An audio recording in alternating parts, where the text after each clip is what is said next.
This is titled The Leap. Trying to reconcile with people from your past can be dangerous. Take it from me.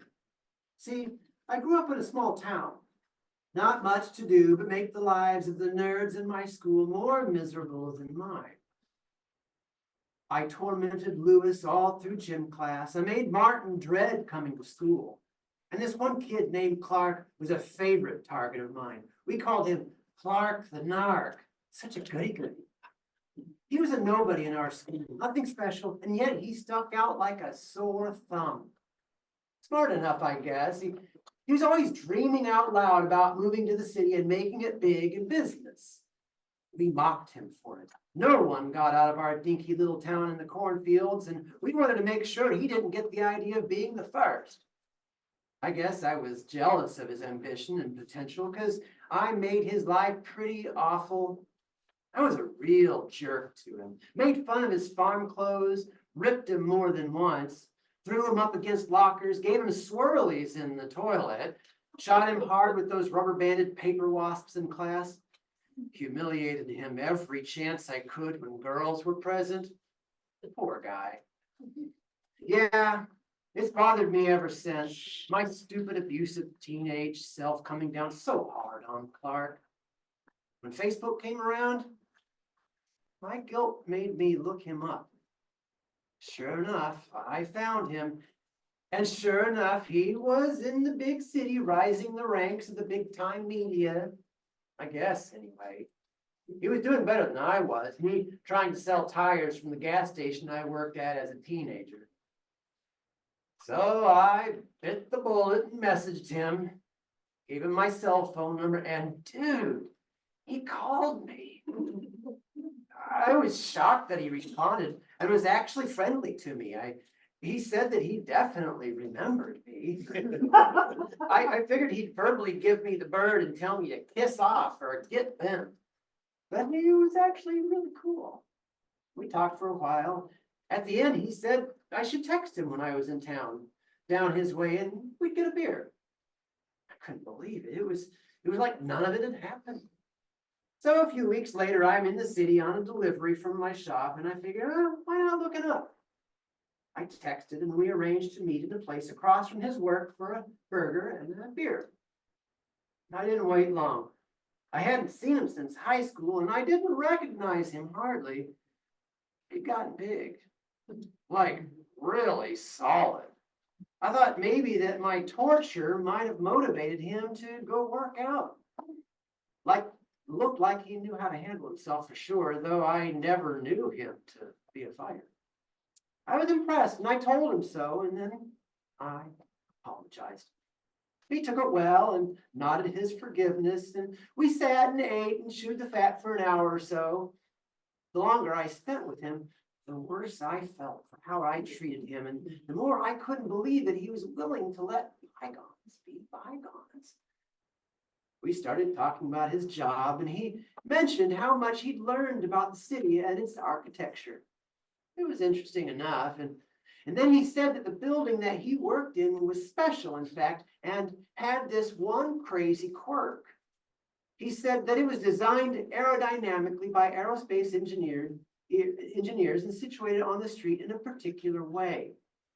He said that on a windy day, the gusts came down the canyon of buildings on that street and roared up against his building, channeling wind to the very top. The story was, he said, the building was intended as a mooring place for zeppelins back in the day, and the rush would support those huge things. But then the war happened, and no zeppelins ever arrived. Still, that windy rush, he said, was so powerful that if you opened a window on the 14th floor and jumped out, the wind would scoop you back up to a balcony on the 16th floor where he worked. People have done it. In 1929, the very thing saved some stockbrokers' lives, he said. A bunch of guys and I did it drunk last New Year's, he said. It really works. That's a lie, I said. There's no way. It's not a lie. It's a fact, he protested. Yeah, Prove it, I challenged him. I'll show you myself, he said. He got up and hustled us out of the deli into his building across the street. We took the elevator to the 14th floor, and he strode right through his accounting firm, me trying to keep up with him. As we passed, people were getting up and following, asking each other if someone was going to try the leap. The leap, they called it. So he opened the window wide, and he stepped up into the casement, and he waited. You have to time it just right, he said. We all stood there watching his hands grip the sides of the glass and not believing he'd actually jump. The wind rose all right. Huge gust. Clark said, "Yep, now." It's gone. Ladies, he yelled.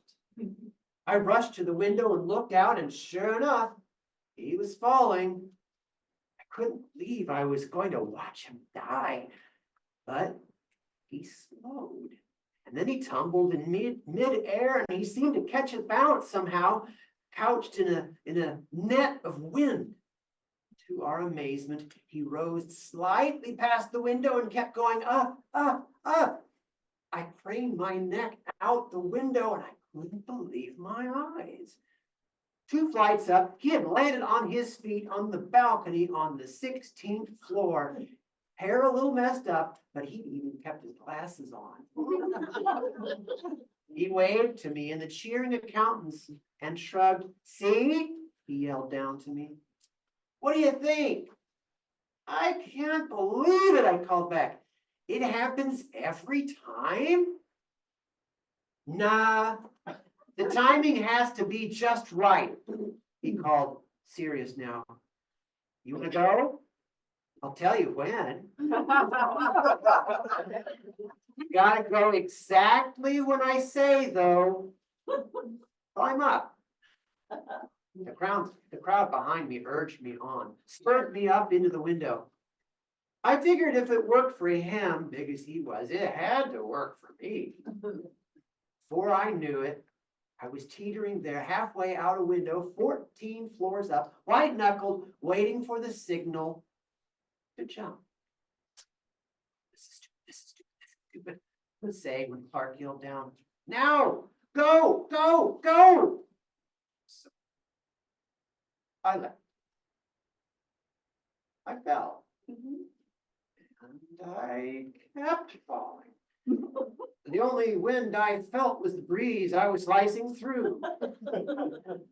No great gust caught me and held me up. The ground was coming up fast. I could see people watching me come down. Some lady screamed, and this was it. I was going to die. I closed my eyes. The jolt that wrenched my eyes wide open, a stiff trampoline on an awning over the sidewalk bodega below kind of broke my fall as I broke through it. I came down to street level hard, pile driving into wooden shelves of fruit, fresh fruit on display. I wrecked it all and myself. No gusty zephyr buoyed me to the 16th floor. I guess I jumped late. Timing was off. And so no Zeppelin wind stopped me from shattering both my legs, fracturing my skull, splintering my pelvis, and spending 18 months in hospital and rehab. And besides all that, now I can't stand fresh fruit. You know, I'm glad that Clark forgave me for being so cruel to him. He didn't hold a grudge against me at all, but I'll tell you something. Despite what he says he knows all about the architecture of the Daily Planet building, Clark Kent, mild-mannered reporter, and not read the wind like he says he can. Now that I think about it, maybe he didn't forgive me after all. He didn't even send flowers.